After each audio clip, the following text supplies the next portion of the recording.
안녕하세요. 생활불교의 도각입니다. 오늘은 화엄 세계에서 잠깐 나왔습니다.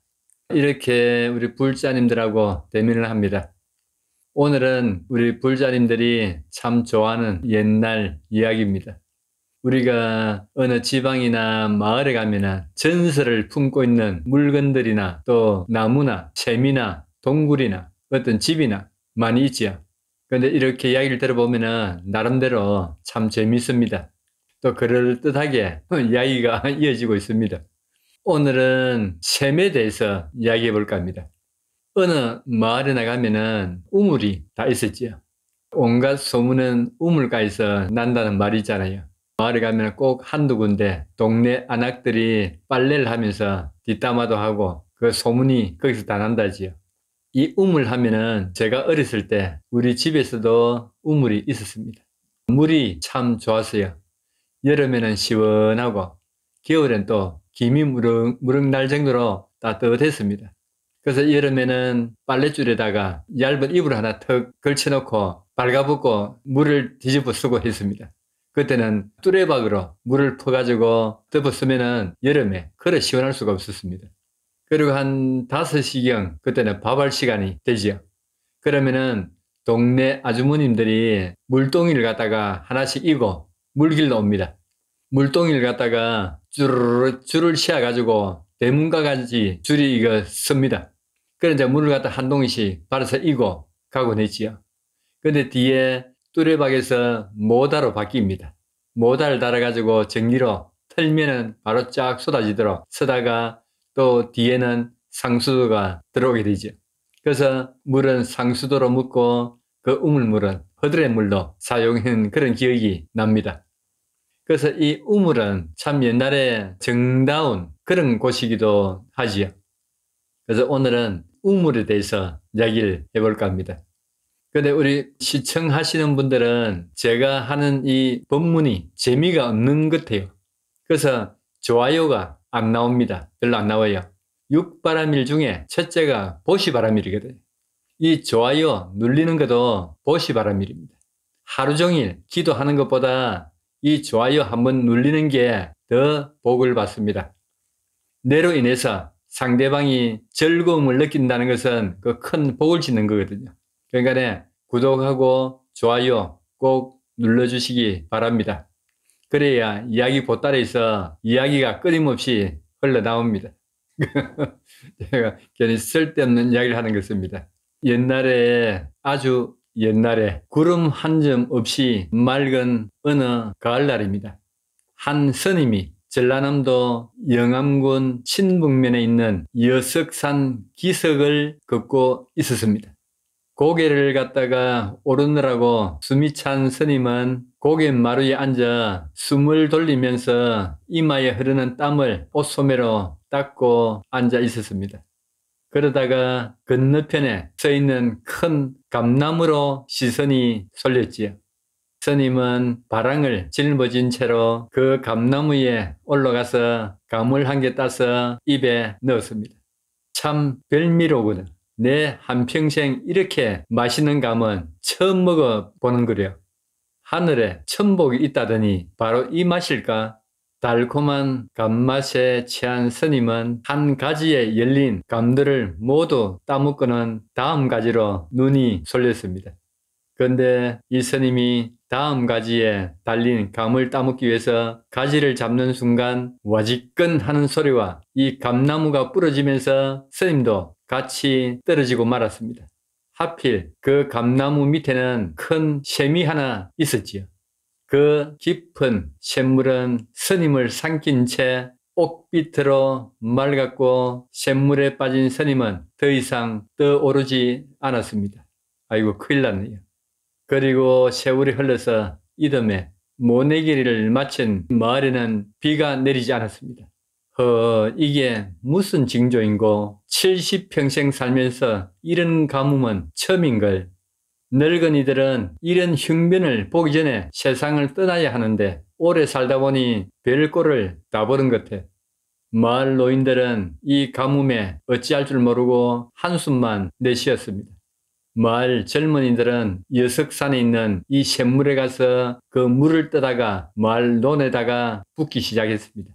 남자들은 물을 푸고 아낙네들은 물동이를 일고 논에 갖다 부었습니다. 한참 물을 푸던 청년들이 거북이다, 거북이, 큰 거북이가 보인다. 해가 서산에 기울 때 물을 푸던 청년들이 샘 속에 있는 큰 거북을 발견합니다. 모두가 그 거북이를 보고 놀랍니다. 아니, 저렇게 큰 거북이 이 샘 속에 있었단 말인가? 저 큰 거북이는 사람이 허리가 아플 때 쓰면 약으로 된다던데 저 거북이를 갖다가 우리 잡잡구나. 마을 청년들은 낚싯대에다가 살아있는 개구를 끼워서 미끼로 삼아서 거북이를 유인합니다. 그러다가 거북이를 낚아 올리지요. 낚아 올려서 보니 거북이 등 위에 검푸스름한 삐틀 내면서 왕자가 새겨져 있는 것을 보게 됩니다. 그것을 본 마을 사람들은 아니, 이 큰 거북이는 보통 영물이 아닐 거야. 분명히 무슨 곡조가 있을 거야 하면서 모두가 서로 얼굴만 쳐다볼 뿐이었습니다. 마을 사람들은 거북이를 놓아주기는 아깝고 그렇다고 어떻게 할 수는 없고 이 거북이를 낚아 올린 명수란 청년에게 주기로 했습니다. 자네가 낚아 올렸으니 자네가 가져가게. 그리고 자네 아버지가 허리가 많이 안 좋으니 생각해보고 자네 아버지 약으로 쓰게나. 어떨결에 명수는 거북이를 안았습니다. 그리고 집으로 왔지요. 집으로 오는 길에도 기분이 영 찝찝한 것을 느낍니다. 집에 도착한 명수는 큰 항아리 속에 거북이를 넣고 뚜껑을 닫았습니다. 바로 그날 밤 기영청 밝은 달이 창호지에 스칠 무렵 골아 떨어진 명수의 귀에 목탁 소리가 들리기 시작했습니다. 비몽사몽간에 잠을 깬 명수 눈앞에 한 스님이 목탁을 치면서 가까이 왔지요. 젊은이, 내 말 잘 들으시오. 나는 지난해 그 샘이 있는 감나무에서 감을 따먹다가 샘에 빠져 죽은 불제자요. 명수는 깜짝 놀랍니다. 예? 물에 빠져 죽었다고요? 그래서 나는 물에 빠져 죽은 후에 거북이로 환생하여 그 샘에서 살고 있던 중 오늘 이렇게 당신 집까지 오게 되었으니 어서 나를 샘에다가 도로 갖다 주시오. 명수는 머리를 건질면서 정말 희한한 일인데 그 스님은 다시 말을 합니다. 그 샘 속엔 용궁이 있어. 그 용궁 속에서 유유자적 놀고 있었는데 오늘 문득 바깥 세상이 궁금해서 바깥 세상으로 잠깐 나왔다가 변을 당했소. 젊은이, 만약 나를 놓아주지 않으면 이 마을에 큰 변이 있을 테니 그렇게 하시오. 스님은 목탁을 3번 치고는 아무 말 없이 항아리 속으로 들어갔습니다. 스님, 옆에 있던 부인이 웬 잠꼬대가 이렇게 심하셔요. 이게 꿈인가 생시인가. 명수의 이마에는 구슬땀이 흐르고 있었습니다. 참 희한한 일이 일어났네요. 정신을 차린 명수는 아내에게 여보, 우리 거북이를 놓아줍시다. 참 당신은 쓸데없는 웬 꿈타령이요. 몇 해째 허리가 아파 고생을 하고 있는 아버님에게 약을 해드리기로 해놓고선 무슨 꿈타령이란 말이에요. 아내는 남편의 꿈 이야기를 믿으려고 하지 않았습니다. 날이 밝자 명수는 항아리 속에서 거북을 꺼내서 가슴에 안고 샘이 있는 곳으로 빠른 걸음으로 달려가기 시작했습니다. 가는 도중에 마을 사람들을 만난 명수는 여러분, 이 거북이는 스님의 화신입니다. 절대로 죽이서는 안 됩니다. 도로 샘으로 갖다 놔줘야 됩니다. 뭐? 스님의 화신이라고? 별소리를 다 듣겠네. 명수 저놈이 혼자 약으로 쓰기 위해서 허튼 수작을 부리는 게 아닐까? 동네 사람들은 수군거렸습니다.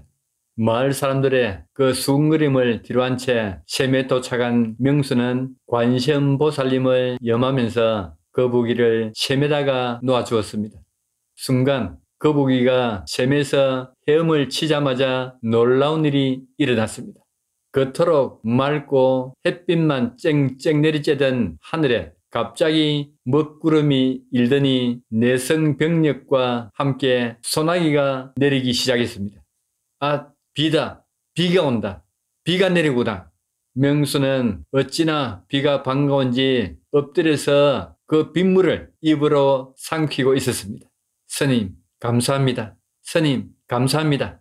그 후 이 말은 웃음 풍조하고 풍년이 항상 들었습니다. 동네 사람들은 명수에게 칭찬했습니다. 이게 모두 자네 덕일세. 하마터면 큰일 날 뻔했지 않은가. 그때부터 마을 사람들은 이 샘을 용궁샘으로 불렀답니다. 명주실 쇳구름이가 들어간다는 이 용궁샘, 지금도 차게 넘실대고 있답니다.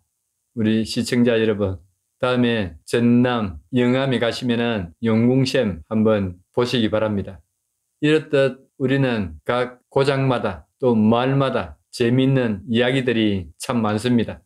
다니면서 또 전설이 담겨있는 재미난 이야기들을 하나씩 소개해 볼까 합니다. 여러분, 다음에 또 뵙기로 하고 여기서 마치겠습니다. 모두 건강하십시오.